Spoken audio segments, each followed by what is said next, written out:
So once again, a very warm welcome to all our guests joining from all around the world. Hi, Dr. Vinod Kumar from Symbiosis Institute of Business Management, Pune, and Dr. Annabel Gutierrez from University of London feel honored and privileged to moderate the third seminar in the third edition of the seminar series on the digital future for business and society, emerging perspective on metaverse. This series is jointly hosted by Professor Yogesh Kumar Dwivedi, who is Professor of Digital Marketing and Innovation and Founding Director of Digital Future for Sustainable Business and Society Research Group at School of Management, Swansea University, Wales, UK. Next, we have Dr. Laurie Hughes. He is Senior Lecturer within Strategic Operation Group and founding member of Digital Future for Sustainable Business and Society Research Group at School of Management, Swansea University, Wales, UK. We also have with us Professor Ramakrishnan Raman. He is currently Director, Symbiosis Institute of Business Management, Pune, Dean, Faculty of Management, Symbiosis International Team University, Director, Strategy and Development, Symbiosis Group. Our entire series is jointly supported by Digital Marketing and Analytics, SIG Academy of Marketing, Grenoble IAE-Graduate School of Management, a Grenoble INP School of University of Grenoble Alpes, the E-Business and E-Government SIG British Academy of Management, the UK Academy for Information Systems UKAIS. To tell you something very briefly about the seminar series, emerging technologies such as AI, blockchain, Internet of Things, and the Metaverse undoubtedly offer transformative potential for augmentation and potential replacement of human performed tasks and activities within a wide range of industrial, intellectual, and social applications. The impact and widespread adoption of these technologies is likely to be transformational within sectors ranging from agriculture, finance, healthcare, manufacturing, retail, supply chain, logistics, and utilities. The seminar series on the digital future for business and society, emerging perspective on the metaverse, will present various perspectives from a number of leading expert speakers to highlight the opportunities and challenges posed by rapid emergence of the metaverse. The seminar series will not only offer a timely and thought-provoking insight into the metaverse, but also its impact on the future of business management and societal factors impacted by growth, direction, and widespread adoption of these new immersive technologies. So today we have with us two eminent thought leaders, Professor Andres Gustafsson and Mr. Jared Ofilarti from BI Norwegian Business School, Norway. Today they'll share their thoughts on the topic Metaverse, on human aspect, privacy, and value destruction. To tell you something about our speakers, Professor Andres Gustafsson is Professor of Marketing at BI Norwegian Business School. He is Distinguished Professorial Fellow at University of Manchester's Alliance, Manchester Business School. Dr. Gustafsson is conducting his research on customer satisfaction and loyalty, management of consumer relationships, and consumer behavior. His research work is published in journals such as Journal of Marketing, Journal of Marketing Research, and Journal of Consumer Research. His research has traditionally been carried out in close collaboration with companies like IKEA, Telia, and ICA. He is former editor-in-chief of Journal of Business Research. He was the first international president for American Marketing Association's Academic Council, and he is also a recipient of Christopher Lovelock Career Contribution to the Service Discipline Award. Recently, he has joined the Shade Foundation and American Marketing Association as member of board. Speaking about our next speaker, Mr. Jared Ofilarti, he is doctoral candidate at BI Norwegian Business School. His research interests focus on exploring technological practices through the lens of consumer culture as well as topics related to privacy in smart services, consumer object experiences, and well-being. So welcome both of you. Without any further ado, I'd like to call our speakers of the day, Professor Andres Gustafsson and Jared Ofilarti, to take over and address our audience. Over to you, sir. Yeah, thank you so much. We will mix and match somewhat in terms of who speaks. So we're not gonna have a certain order of sort of things. I like Jared to interfere, and I'm gonna certainly interfere with what he's saying. But anyway, what our goal is to sort of look in terms of the probably a bit darker side of metaverse. We hear a lot about the promise of metaverse, and of course it is a fantastic prospect if it's implemented well. But we also think that it makes a lot of sense to think about what can go wrong, because things will go wrong. I mean, if we don't think that, I mean, we should look at what's happening on social media at the moment. So we think we should try to think about aspects that potentially could be corrected initially if we design things well. In line of this, we will think about or talk about paradoxes, because we do believe that the new technology has really nice promises of the future, can deliver really good value. But at the same time, it can also cause some destruction. And for instance, just to give you, we will sort of touch on this more, of course, but you know, in one way, it's inclusive. It's lets everyone that wants to participate, they can participate. But in the other way, you also have lockout effects. If you don't have access to Metaverse, if you don't subscribe to whatever they're offering, you actually miss out on things that could be potentially important. But we will talk more about that. I was just sort of teasing you a bit in terms of what type of paradoxes we will be talking about. And finally, contrary to gap spotting, we would attempt to look into some or highlight some critical and interesting questions that we think we should look ahead to when we have discussions around the metaverse.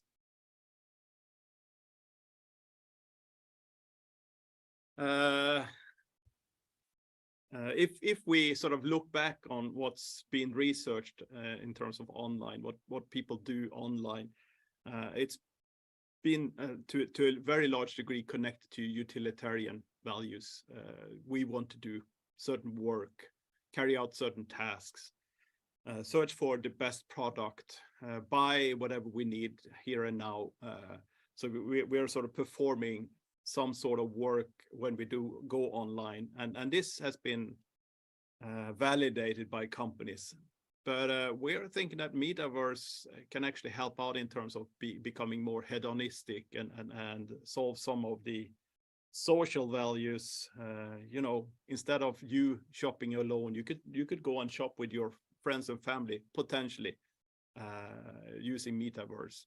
So we think that instead of just focusing on the utilitarian sort of efficiency aspects, the hedonic values may sort of be highlighted more.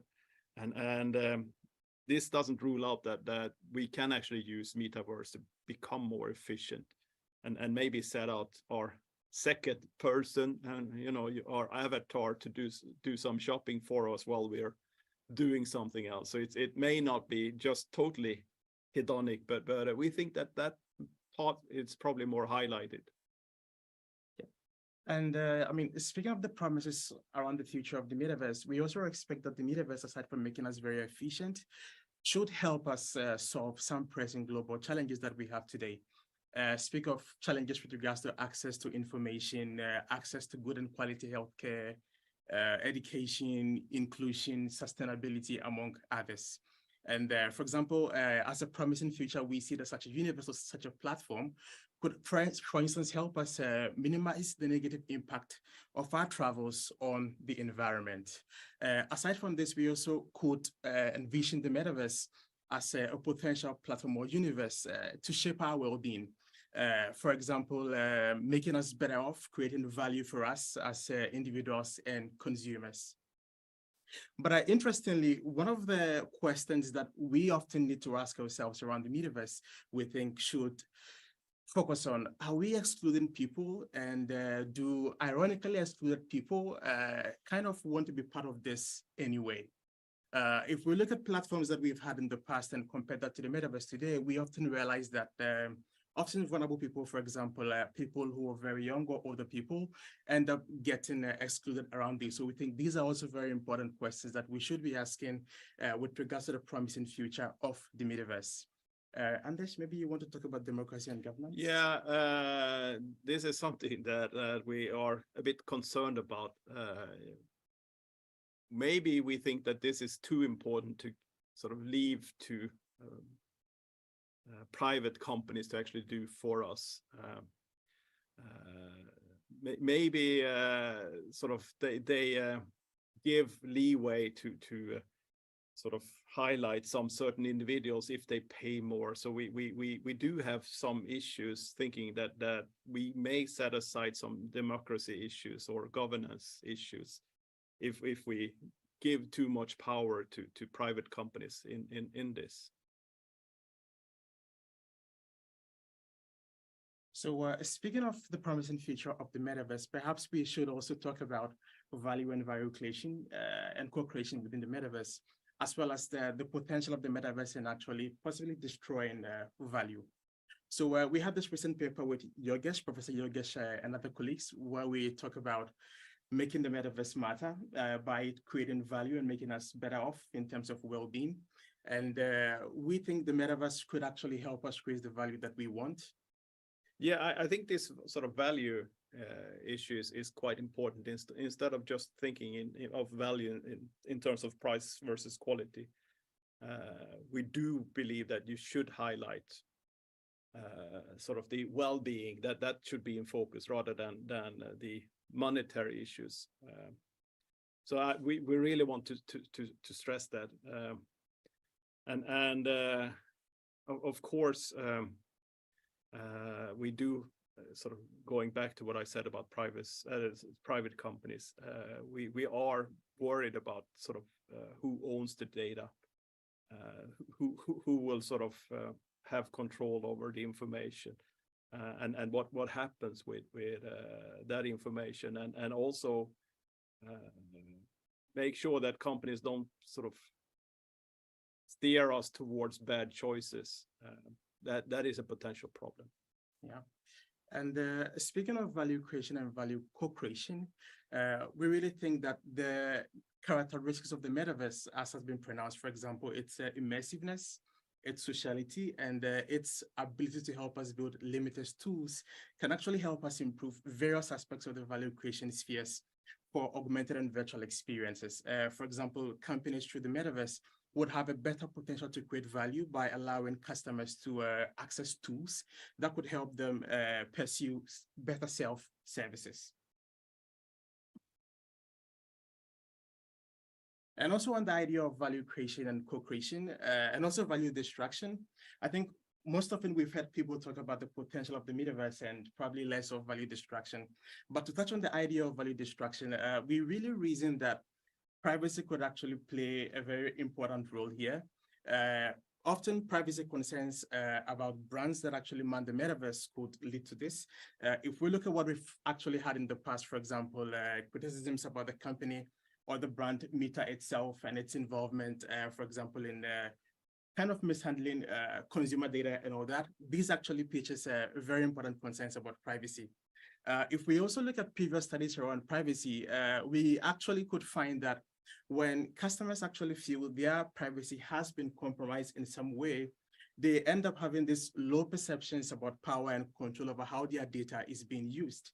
And looking at this in the context of the metaverse, we really think this may actually lead customers to feeling predictable and vulnerable in the metaverse, especially when they feel their privacy is being compromised. A good example of this is probably an experiment that was actually done with some consumers, where they were asked to make some choices, and subsequently they were told that their choices were going to be predicted by AI. And for privacy's sake, what actually happened in the experiment was that these consumers began actually contradicting their own preferences to avoid being predicted and feeling that kind of vulnerability. So we really think that moving ahead and in terms of creating value and preserving value from destruction, these privacy issues should actually be considered very importantly.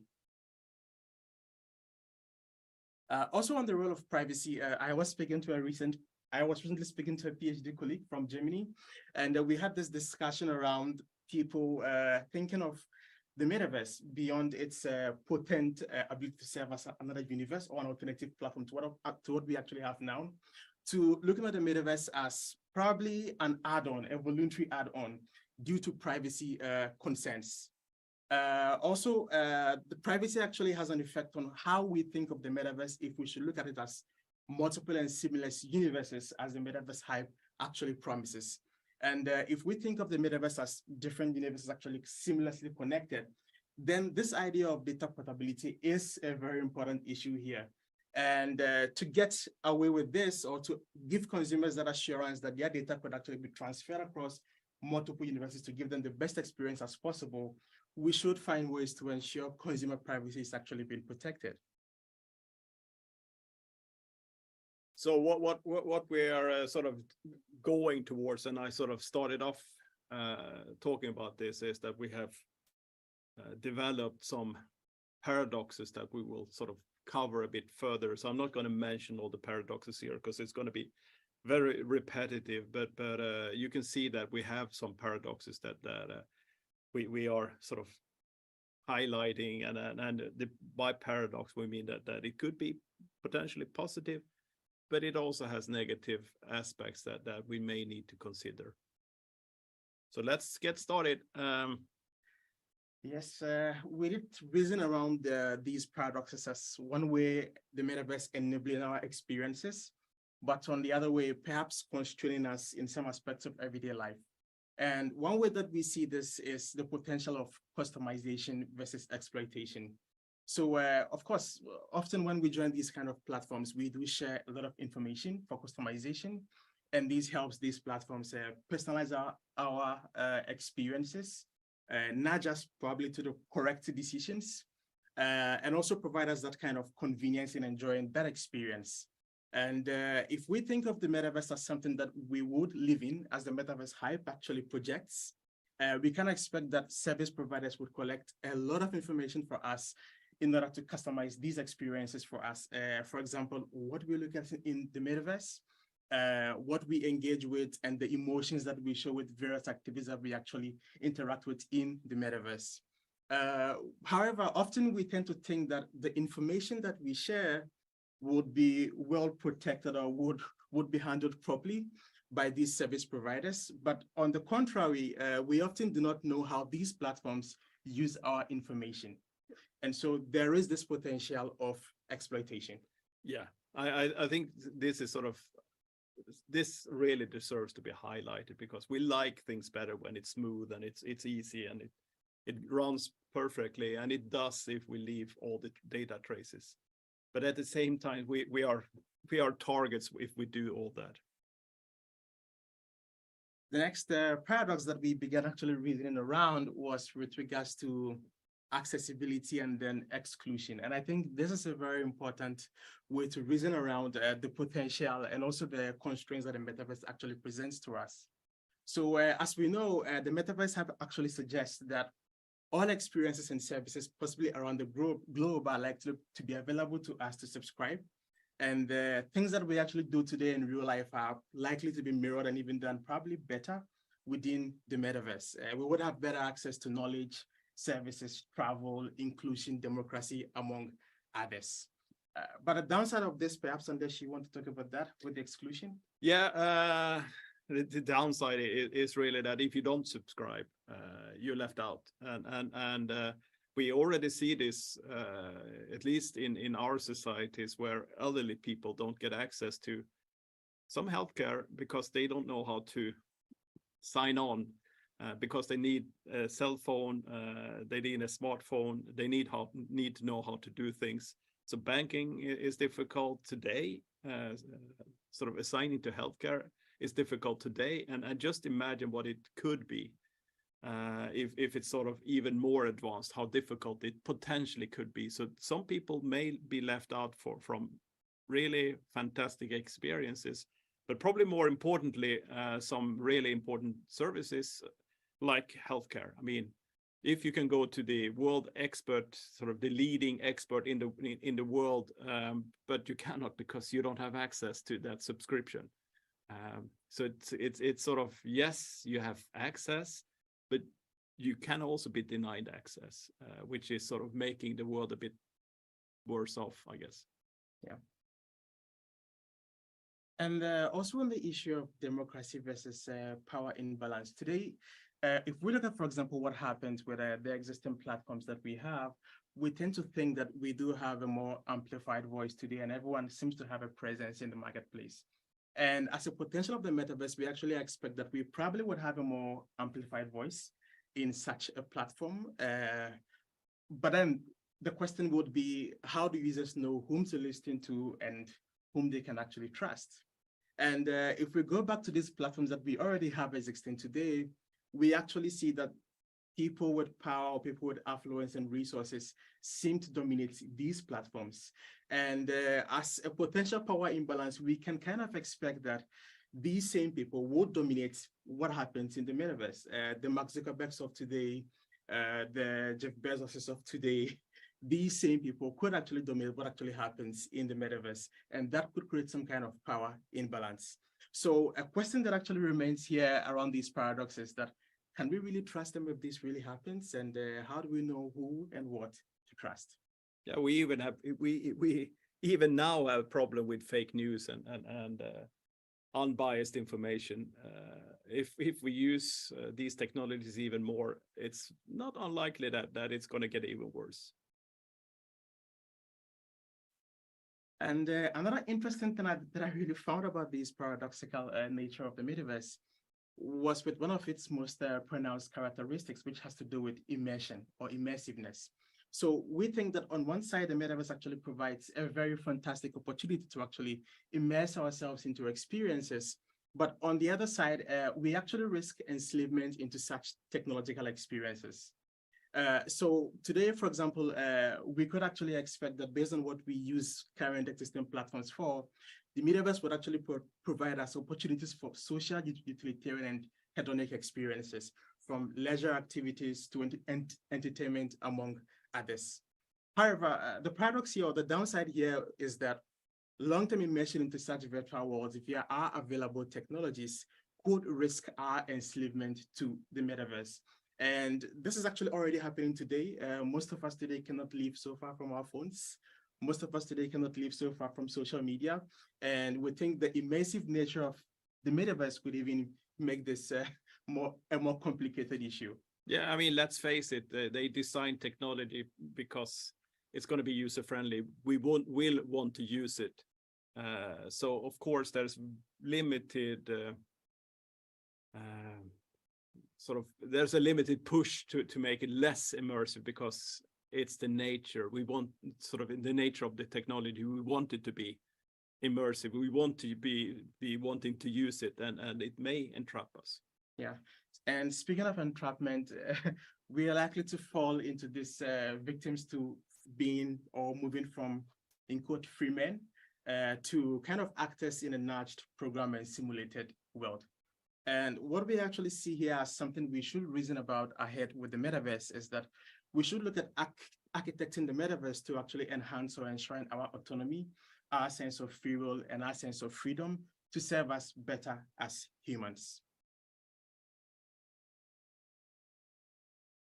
We also thought around the paradoxical nature of the metaverse, from the metaverse helping us to create and extend reality, which we think it does extremely well, versus disconnecting us from reality and nature.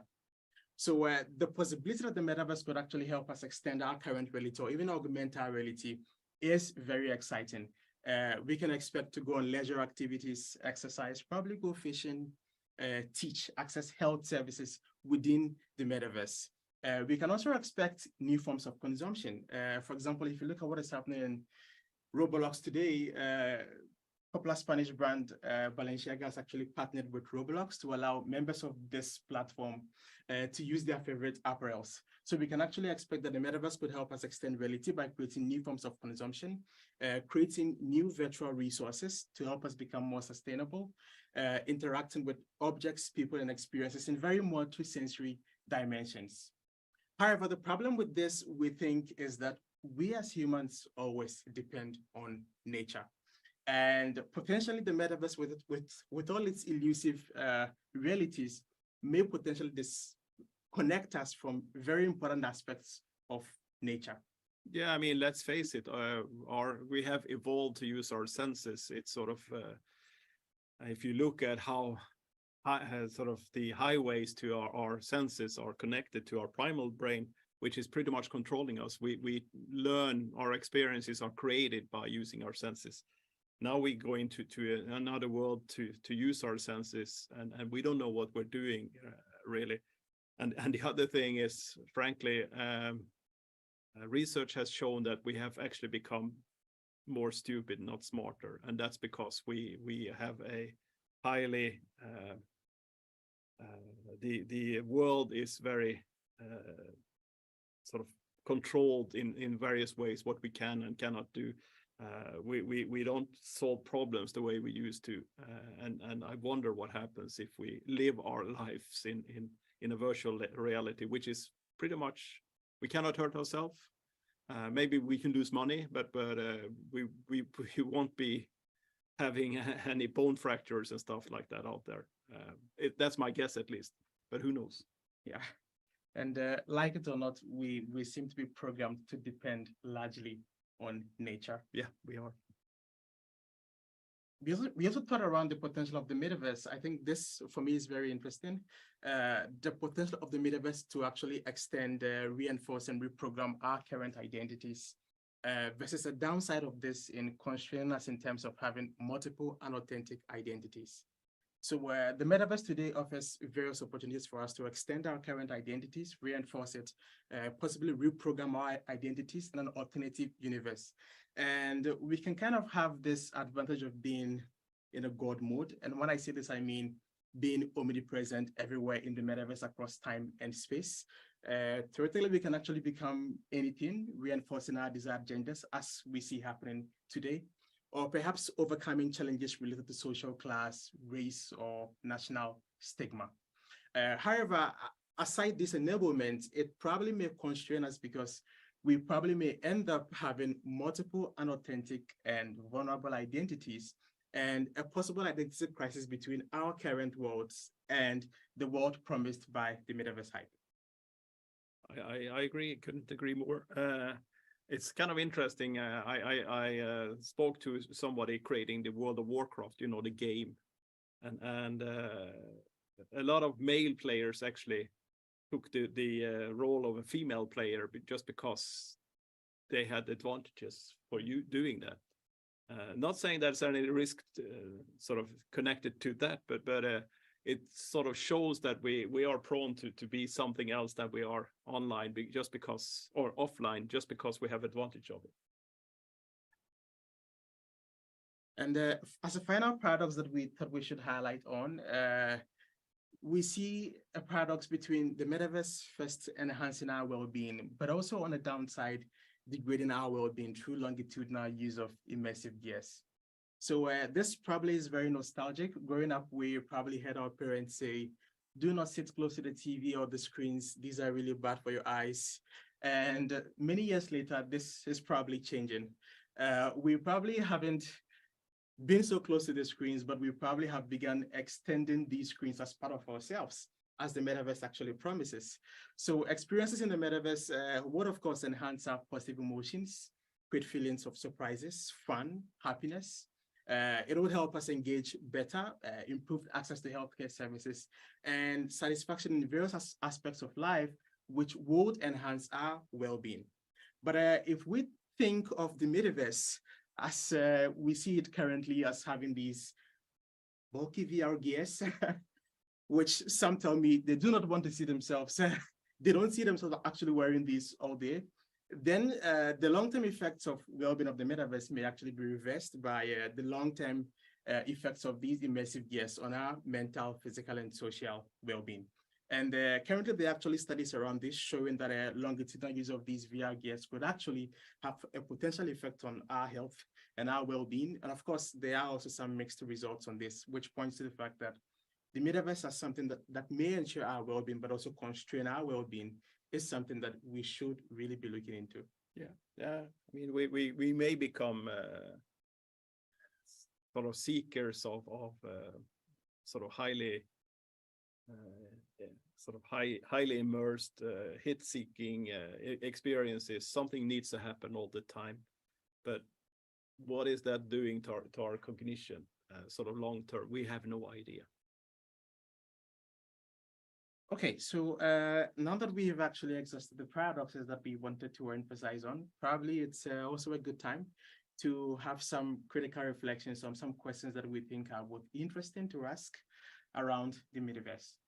Yeah, we did talk about sort of the ownership of data. Who owns our lives? And the answer should probably be ourselves, should be us. But somehow we are thinking maybe there needs to be more policy makers involved in this issue, and maybe they should be, maybe they are, but maybe they should be more aware of where things potentially are going. So you have initiatives already where there are companies saying that we as private persons should own the data. We should sort of sell our data if we want to, but it should be open, sort of what is going on with us, and maybe we need more policy around that. And you just talked about the issue of making sure that everyone is included in this potential revolution. I think inclusion has always been a very important part of us with society, even though we have current challenges in doing that. And so it's important for us to be able to find answers to how to make this potential technology or this technology actually available and more inclusive to us. Yeah, and that's globally. It's not only sort of in the more sort of richer part of the world that should have access to this. So how do you truly make this inclusive? Not only sort of to older, younger people with less means, but sort of from a global perspective. I mean, think about education. If we can make the best education available to anyone, I mean, how good wouldn't that be for the society? Yeah. And speaking of society as well, we think this question around how do we manage the power of information is very important. Of course, we do have freedoms as we see on platforms today, even though censored in some way. And we think that the metaverse could actually be a much more better platform for us to actually have a louder, heightened voice.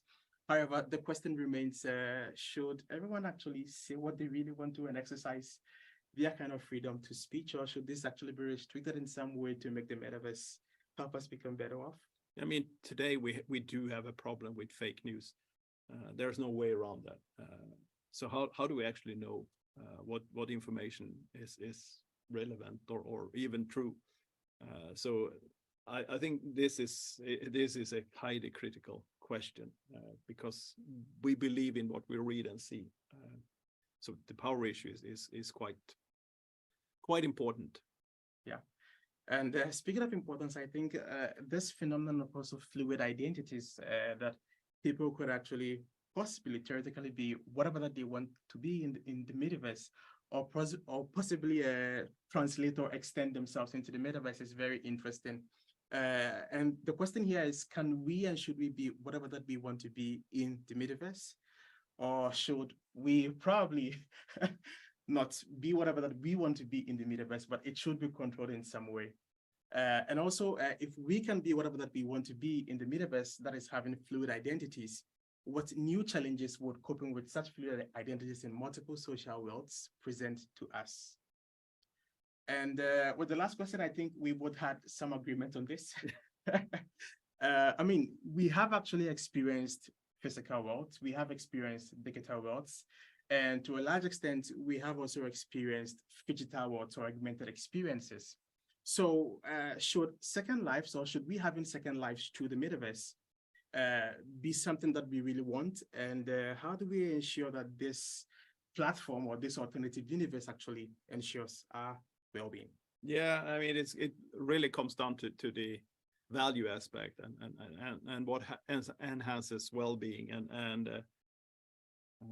should we not encourage people to live in the real world a bit more compared to a sort of not fake but a virtual or invented world, and maybe, as you pointed out before, maybe there should be multiple worlds where people can have fake identities, but they have real identities in other worlds. I don't know, but sort of this is a highly relevant thought point. Sort of, do we really want to go down this path, and how much do we actually want it? Especially given some of the paradoxes that we've just pointed out. Yeah. So I think we have actually shared some insights that we wanted to share around the promising aspects of the metaverse, value co-creation. And we have also attempted to highlight the dark sides of the metaverse through thinking around it along paradoxes. Yeah, it's more paradoxes, because we know that there is a potential future that potentially could be good. And we are told, I haven't sort of experienced everything, but we have been informed that anything you can do offline, you can do online in Metaverse. And the question really boils down to, do we want that? Do we want to do everything offline? Yeah. So thank you very much for the audience. Vinod? Yeah, thank you so much. Thank you so much for such a wonderful session. And really, it was very interesting to know about, you covered it from value co-creation to destruction. So entirely, two different facets, and I would say oxymorons.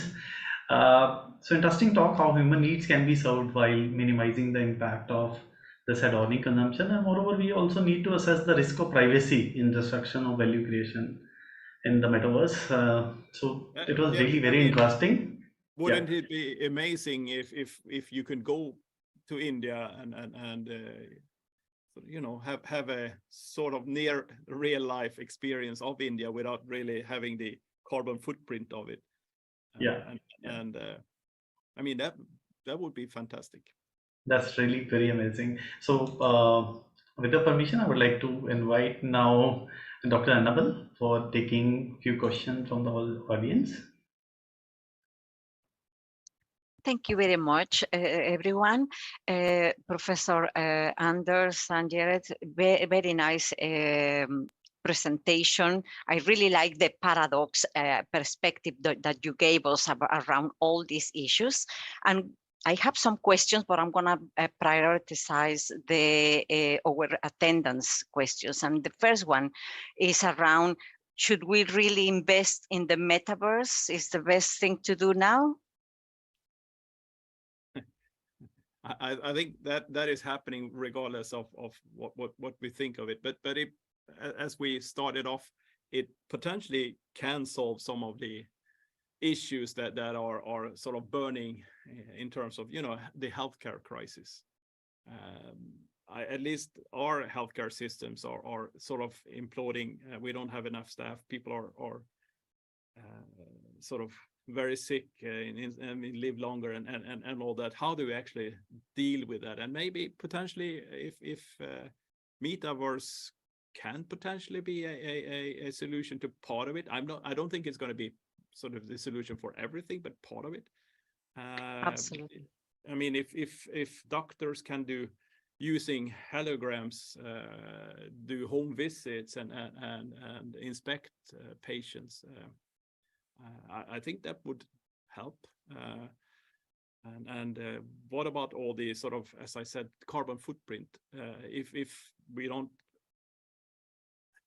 don't have everyone flying into Venice and polluting just not only air travel but also making the congestion much more difficult for Venice, just to say one city, wouldn't that sort of help as well? So there are potential values, both sort of price quality wise, or also well-being wise, that potentially it could be worth the investment.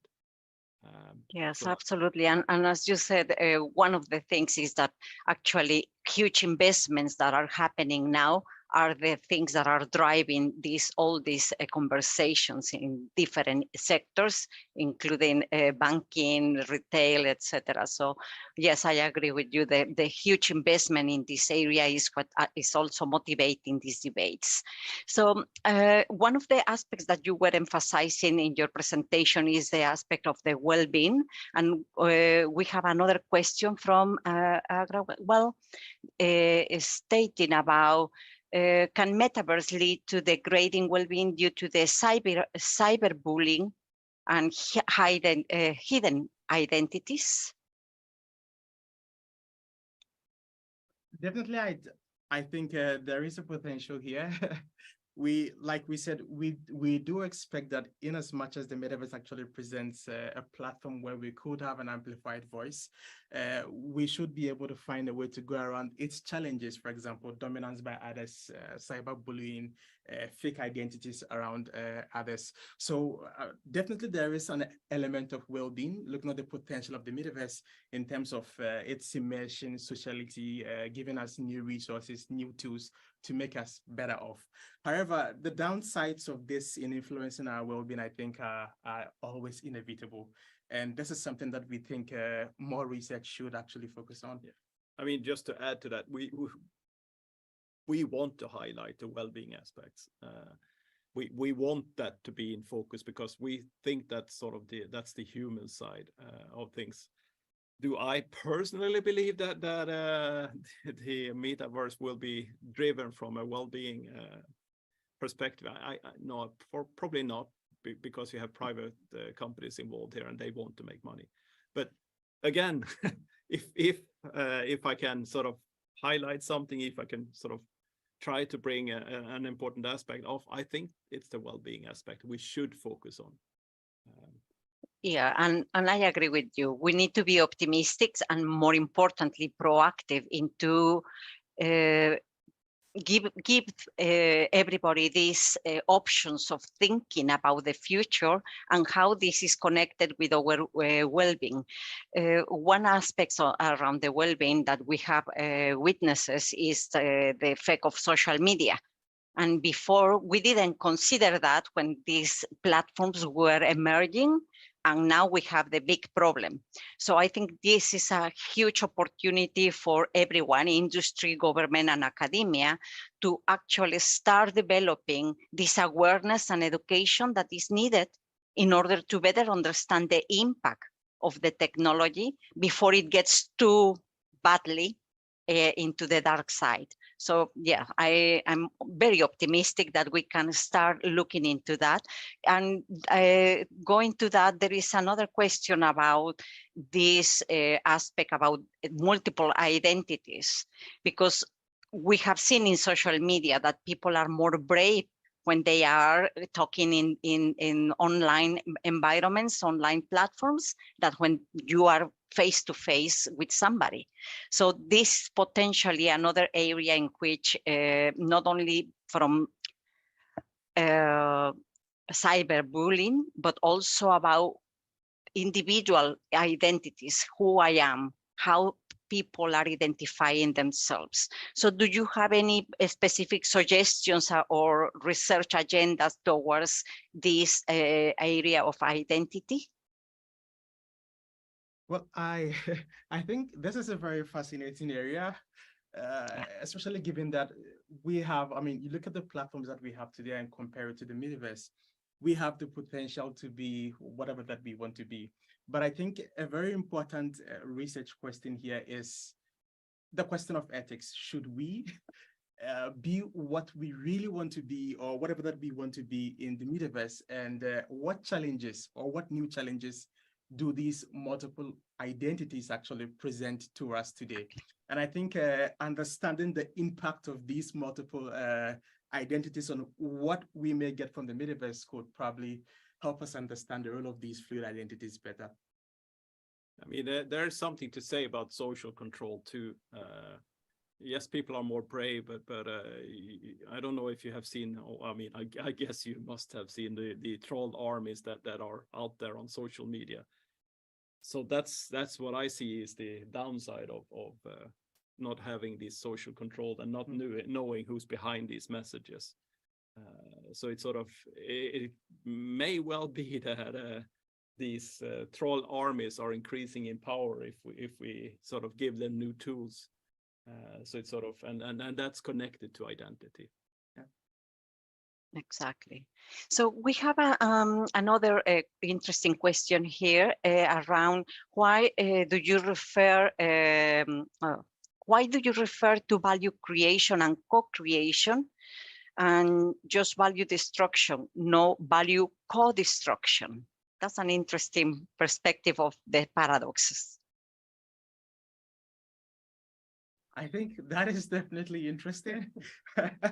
That is a definitely interesting perspective. And of course, there is also a potential. I mean, if we look at privacy, there is also a potential for value destruction when consumers do not give up their data because they think their privacy may be compromised. In a way, they destroy value. And if firms also create services that rely on consumers' data, and these services are more or less not utilized, in a way it also destroys value that has been created. So we definitely can look at value destruction from, I mean, a co perspective. And I think that is a very interesting perspective to also look at value destruction. Yeah, thank you for that. No, I haven't thought about that so much. Yeah, that is. Yeah, I think that will be added to your paradox comparison. That is an interesting one. So we have many questions. So let me just go to the next one, in which we have Professor Lawrence Brooke from University of Sheffield, and he's thanking you for raising these issues. And also, maybe Lawrence, you can come and tell about a little bit more about these human rights that you are commenting here. I think, yeah, they're on mute. Oh, So, okay. yeah. The question is, how do we protect human rights in global extended metaverse? That is big in itself. Yes. But you can sort of see that I do believe in human rights, but it's sort of it's an area that I don't want to go into too much because it's not really what I do research on. But human rights, sort of how do we actually do this to support humans, not just to support companies, and that then you could connect this to human rights as well. I mean, inclusion is certainly something that is high on the list for me, at least in terms of human rights. So I'm sorry, I'm not a good person to really answer to the human right aspects, but you can clearly see that I'm sort of on the human side when I talk about well-being and not giving too much power to companies or even governments for that matter. Yes, and actually, I think in your comparison on democracy and power, that is one area where the human rights have to be considered, and the concept of privacy has evolved a lot, and we need to start rethinking how we are valuing this privacy that is part of actually the human rights. That there are so many debates at the moment with the use of technology and excessive collection of data. Yeah, but thank you very much. How do we take that back? I mean, how do we take the power back to sort of own our data? And the other problem, I mean, people are used to giving out data, but they shouldn't, because they should be scared of regarding how much information you actually give out. That's my perspective. Exactly. And actually, we have a comment here from Professor Maitland from University of Technology, Jamaica, that he thinks that we need to start with educating public regarding the pros and cons of this platform. So, well, it's like all digital environments. We need a lot of education. And as we were saying, we need to be proactive in order to avoid these issues that you have mentioned before. Any other suggestions in terms of education or in your environment? I concur that we should sort of teach or tell people, inform people about this. And my other thought of this is I view these things as the rain pretty much. It's very difficult to avoid. They will probably be there. And what we can do is prepare and bring an umbrella or sort of find ways that we can navigate in the problems that may occur.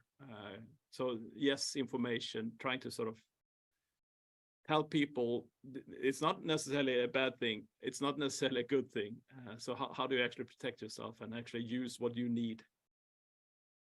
And just to add to what you said, I think this issue about informing or getting people educated about the metaverse is very important. And probably one way to also go around this is to gradually move away or move beyond the metaverse hype towards thinking of the metaverse around different paradoxes and what challenges it actually presents to us in addition to its potential. Exactly. Very good. And also, I have another question here that is interesting about how we perceive the context of the metaverse and the real world. And we have a question here. I'm going to just read it aloud. Is don't we always live in the virtual world? We see animals and flora and fauna on screens, not touch them. So how is different in the metaverse? That is a good question. Really, maybe I live a different life. I go out in the forest as fast as I can, or be by the sea, or go on the sea. So, but yeah, it is an interesting perspective. As I said, the downside is actually that we are getting more stupid. Honestly, we are. We're not getting smarter, we're getting more stupid, and there's research on that. And the main problem is that everything is adopted after our own environment. So it's probably just a sort of going in the same direction as we already am. What I would argue is that yes, you see things on the screen, but you still use your hands, you smell stuff, you cook. So it's sort of, and the counter argument against that is, of course, you can do that online too, because there are tools that would help you touch and feel whatever you touch, and help you smell whatever you smell. I don't know how to answer it, but I would encourage everyone to be out more in the real world and stomp those grounds if you can. I don't know. Yeah. I think that is the big dilemma, isn't it? That we are entering on all these digital environments, and we are de-skilling ourselves. Recently, we've been having this huge buzz around the chat GPT, in which, yes, you can do a lot of things with that, but then you are actually losing some skills as well while you get used and to the convenience of using those tools. So that is always the dilemma. And regarding your comment that about the nature and the virtual worlds, it's always going to be a paradox again, using your approach in terms of saying, yes, if I want to enjoy all this, it's best to do it in nature. But if we have the problems of the carbon footprint, maybe it will help. So, and there's also a paradox that you really bring up, but didn't pronounce. I mean, if I talk to the IBM people, they say that we want to help people do these simple tasks automatically, like chat GPT or sort of decision information, so you can spend your time making the big decisions. So that's their counter argument. It's sort of, it's helping you to solve the big issues rather than just solve the small issues. So there's a paradox right there. Exactly. No, absolutely. And let me just double check here if we have any other questions. Oh, how would you define the metaverse?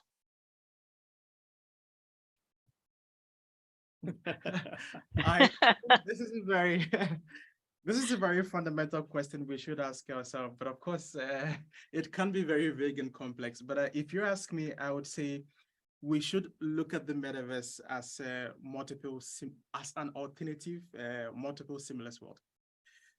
At least that's what the metaverse hype actually promises us, that we could actually have multiple universes, but very seamlessly. And it could be an alternative platform where we could actually mirror our current physical activities within and even perform this probably much more better.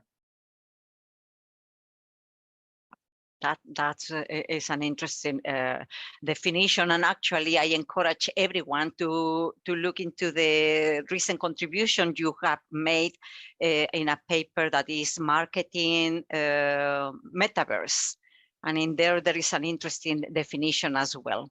So I'm just conscious of the time.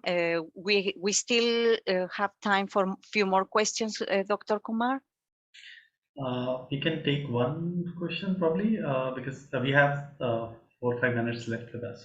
Okay, so the final question, and I think you have addressed this issue, but just to for your final thoughts about the question here is about, do you think the companies are ready to tackle all these paradoxes that you have presented?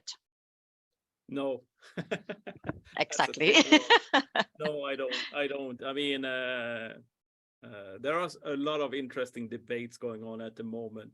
Sort of, what if, do companies actually mean well? Do they actually take the ESG dimensions seriously? And I would encourage you to listen to a New York Times podcast, The Daily, the episode, yesterday's episode, where I actually showed or proved that U.S. government is actually backing off all the ESG promises they have made. So can we trust companies to mean well? No, probably not. Can we think that governments will always mean well? No, I don't think so. So I'm sorry, it's all up to you guys, your own personal self, to sort of navigate this complicated landscape. Absolutely. Well, I really appreciate all your answers. It's a fascinating topic, and you have given us a lot of material to think about it. And hopefully all our participants will be happy to reflect on this and contact us to keep collaborating and finding ways to move forward into this area of well-being for all our consumers. So thank you very much. Thank you, thank you, Professor. I think Dr. Vinod, you can now possibly conclude. And yeah, thank you, sir. Thank you very much, and thank you so much, Professor Andres Gustafsson and Mr. Jared of Ilati, for taking all the queries from the participants and for such an insightful session. Many thanks to Professor Yogesh Dwivedi and Dr. Laurie Hughes. They were not able to make it today for the seminar, but they passed warm regards to everyone, and Professor Ramakrishnan Raman for conceiving the idea of this seminar series, and also for creating such a wonderful platform to discuss the contemporary theme on emerging perspective on the metaverse. I would like to thank all our guests who have joined today from all around the globe. Last but not the least, I would like to thank Mr. Rajesh and his team for IT support. But before we leave, I have an important announcement to make. The next seminar is scheduled on 22nd March 2023, which is just a week away, where Professor Dimitrios Bouhalis from Bournemouth University Business School will join us from UK to elaborate on very interesting topic, metaverse and tourism marketing. So request all to mark the date. The link of the same is also pasted on chat. You can get yourself registered for the same. Looking forward to see you all in the next seminar. Thank you once again, everyone. Have a great time.